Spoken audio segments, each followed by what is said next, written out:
Hello সবাইকে, সবাই কেমন আছেন? আশা করি সকলেই ভালো আছেন। আমি কিন্তু বেশ ভালো আছি।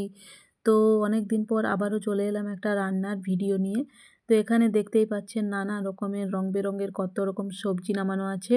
তো শীতকালের হচ্ছে এটাই মজা, নানা রকমের সবজি পাওয়া যায়। আর এই জন্য শীতকালটা কিন্তু আমার ভীষণ ভালো লাগে। আর আজকে দুপুরবেলা আমি এতগুলো সবজি কাটতে বসেছি কারণ আজকে আমি দুপুরবেলা বানিয়েছিলাম খিচুড়ি। তো ঠান্ডাকালে গরম গরম খিচুড়ি খেতে কিন্তু বেশ ভালো লাগে। তো আপনাদের কার কার খিচুড়ি খেতে ভালো লাগে অবশ্যই জানাবেন। তো চলুন দেখাই আমি কিভাবে খিচুড়িটা বানাচ্ছি। তো এখানে জল গরম হয়ে গেছে, এতে আমি সবজিগুলো দিয়ে দেব। তো মানে মশলা টশলা চাল সব একসাথে কষিয়েও দিয়ে দিই কোনো বারে, কিন্তু আজকে আলাদাভাবে করব। আজকে মশলাটা কিন্তু পরে দেব। তো ওখানে সবজিগুলো সব গরম জলের মধ্যে দিয়ে দিলাম, আর এখানে মুগ ডালটা ভেজে নিচ্ছি। আর খিচুড়ির সাথে আমি বানিয়েছিলাম গরম গরম বেগুনি, খেতে কিন্তু খুব ভালো লাগে। তো চাল ডাল ধুয়ে সব দিয়ে দিলাম, সবজিও দিয়ে দিলাম। এরপর এতে একটু নুন আর হলুদ দিয়ে দেবো।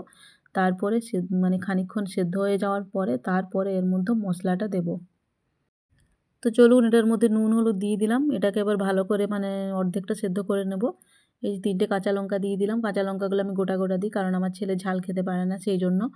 আর এখানে ফুলকপিগুলো ভেজে নিলাম, ফুলকপিগুলো পরে দিই কারণ আগে দিলে একদম গলে যায় সেই জন্য।